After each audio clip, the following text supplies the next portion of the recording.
Olá, assinante da OTV, bem-vindo à nossa outra conversa. Essa semana, recebendo um entrevistado aqui que eu não gostaria de brigar com ele. Porque ele é fera dentro do ringue. Fora do ringue, é uma pessoa calma, tranquila, bastante educada. E eu poderia dizer que ele está para o boxe no Paraná, assim como Éder Joffre está para o boxe no Brasil. Estou recebendo aqui com muito prazer aqui no estúdio Maccaris do Livramento. Maccaris, muito obrigado pela presença aqui no estúdio da OTV. E eu queria saber como é que começou esse gosto pelo boxe. Já vem de moleque? Você era muito brigão ou não? Em primeiro lugar, agradecer, né, teu convite aqui.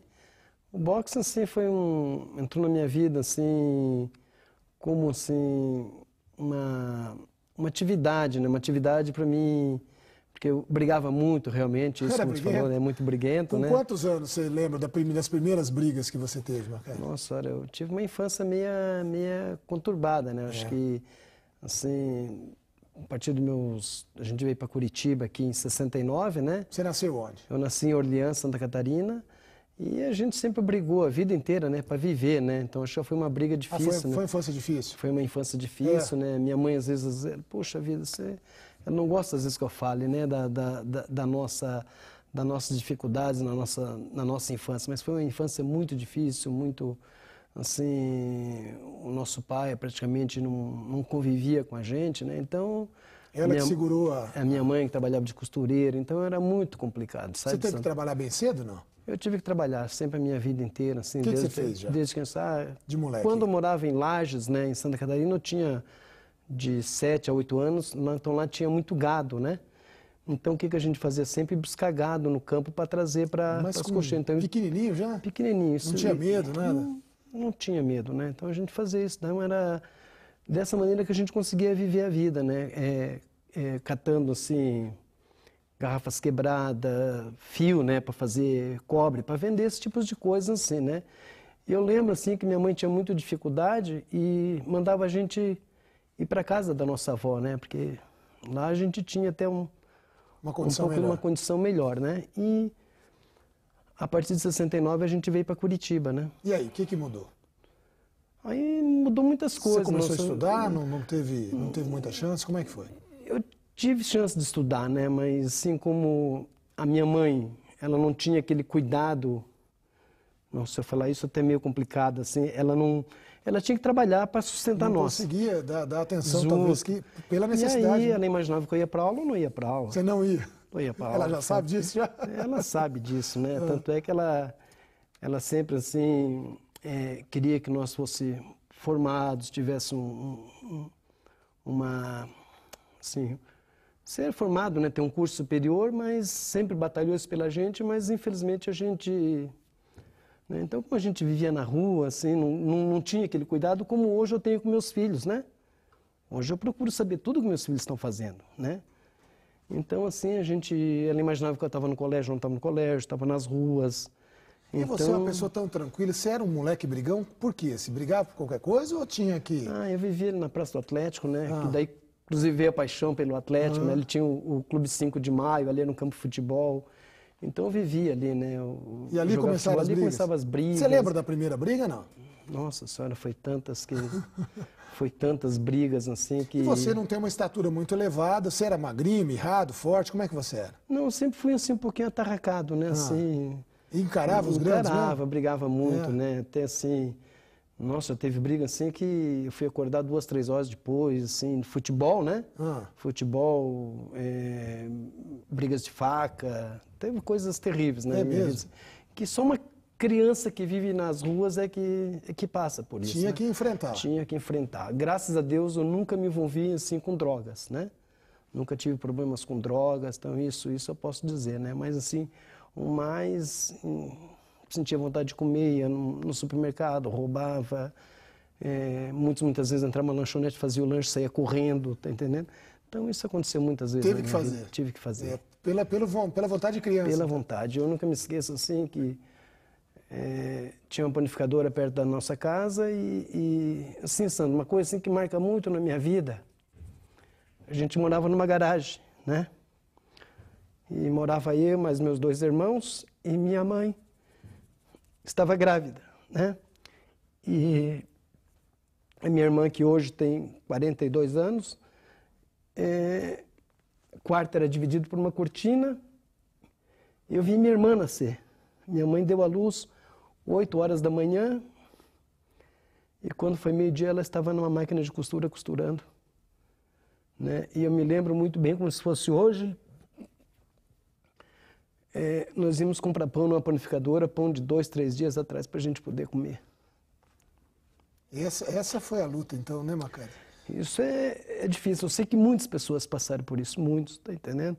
Então, por isso que quando eu falo das coisas do meu passado, às vezes a pessoa, pô, Macari chora, mas eu senti isso na pele. Só quem sente isso sabe as dificuldades que a gente teve na vida.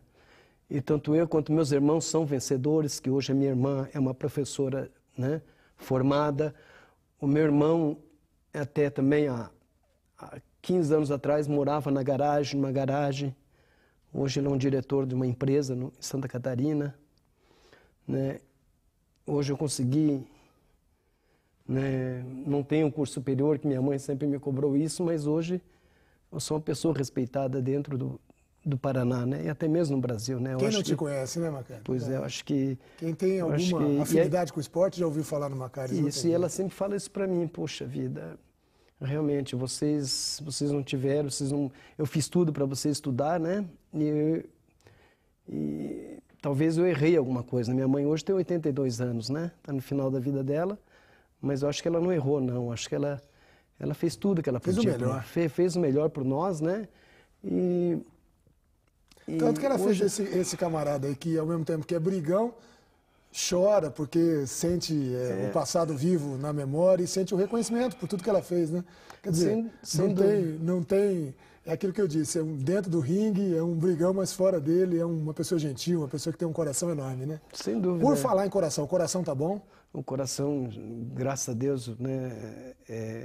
Eu tive um infarto, né? Quando que foi, Macari? Em 2006. 2006. Quer dizer, desculpe, 2007, né? Eu parei, fiz minha última luta de despedida em 2006 e, de repente, eu engordei, assim, quase 30 quilos, né? Em um ano, né? Foi uma parada brusca? Você parou de treinar, tudo ou não? Eu parei de treinar, parei de tudo, né? E assim, aí eu tinha as academias, só que todo ex-atleta, o atleta, ele tem esse problema, né? Ele sente falta. Eu sentia muita falta. Até hoje eu sinto falta do boxe, né? Assim, de lutar, de treinar, eu quero correr.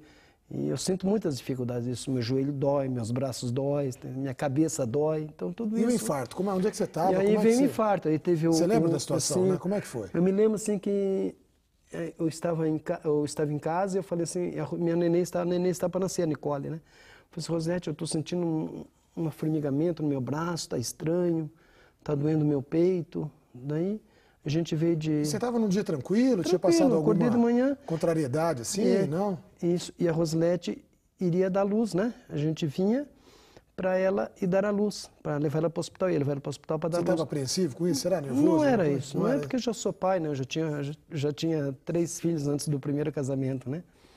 Então aí quando eu cheguei na academia e quando eu fui subir a escada, aí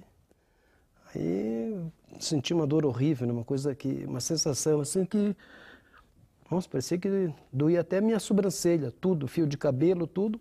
Aí eu falei, nossa, Rosete, eu estou morrendo, pelo amor de Deus, me ajude. Daí me levaram para o hospital, né? O Hospital Cardiológico Constantino. Quando eu cheguei lá, eu vi uma correria total, assim, todo mundo correndo de um lado para o outro, leva ele para a UTI, leva para a UTI. E a Rosilete tendo a dor de parto, né? Eu digo, meu Deus do céu. Que situação. Meu Deus do céu. Tudo junto? Tudo junto. Daí o doutor Constantino, que é o médico que me atendeu, disse assim, o que está acontecendo, doutor? Ele disse assim, você está morrendo, você está tendo um infarto. Daí que fizeram a cirurgia e tal. Né? Eu só lembro assim que ele só falou assim, ele olhou para mim assim, olha para cima, o que você está vendo? Estou vendo luz ali. Ele disse, não, não é luz. É Deus que veio aqui, deixou você aqui e foi embora, porque você chegou morto aqui. Daí a partir dali eu dormi, né? Eu não sei. E quando eu acordei eu já estava na UTI em recuperação. Daí veio, a Rosilete saiu para dar luz para nossa filhinha. E passou 3 dias depois eu ganhei alta. E a Rosilete também ganhou alta. Eu ganhei alta às 11 horas da manhã, ela ganhou alta meio-dia. A gente foi para casa. né? E dois nascimentos, né? Um nascimento e um renascimento, né? Sim, nascimento e renascimento. E aí veio uma história legal, porque daí a gente veio para... Começamos, voltei me recuperando, aquele medo da morte, né? Todo dia, assim... Cuidou mais da alimentação? Eu tinha medo de dormir, porque... Eu tinha medo de dormir e não acordar mais por causa da neném, porque eu olhava para o lado, uma neném, e eu. E uma coisa assim, Sandro, eu me sentia frustrado, né? Me sentia frustrado, sim, porque durante 30 anos da minha vida eu lutei boxe. E eu fui campeão mundial de uma entidade pequena. Você mesmo falou, eu sou para o Paraná o que o Éder Joffre é para o Brasil. Mas eu não sou para o Brasil o que o Éder Joffre é. Eu queria ser isso. Eu não tinha conquistado um título de uma grande entidade. Então eu era campeão de uma pequena entidade. Passou o tempo, a gente estava na academia, daí veio uma ligação em espanhol, né? Eu não falo espanhol, embora eu não estudei, mas eu entendo tudo que ele sabe, porque eu vivi com os argentinos, né? Aí ele falou assim, temos uma oportunidade mundial para você. Eu disse, quem fala? Ele disse, estou falando da Alemanha e quero a Rosilete 2 Santos para lutar pelo título mundial com a Alessia Graf, que era a bielorrussa, né? Daí eu falei assim, quem é Rosilete, o que é sua? Diga, minha esposa. Ele assim, queremos ela para lutar em maio. E a Rosilete estava 10 meses, a nossa neném estava com 10 meses, a Rosilete amamentando. Eu digo, Rosilete, isso é uma oportunidade para nós. Eu lembro que ela falou assim, então vamos. Eu disse assim, tá, a gente vai lutar. Daí ele falou assim, a categoria super mosca, até 52 quilos. A Rosilete estava com 63. Nossa, que desafio. Aí a gente tinha 5 meses para perder 13 quilos. E a Rosilete amamentando e tal, e começamos o treinamento. Até, na época, a RPC foi fazer essa matéria com a Rosilete. Eu vou pedir uma pausinha. Vocês viram quanto ele fala da Rosilete. Ele só fala da Rosilete. Além de marido, é fã da Rosilete. Então, eu vou pedir um rápido intervalo e já a gente volta para falar da Rosilete na vida dele, do MMA, dessas coisas novas que estão acontecendo. É um instante só, outra conversa já volta.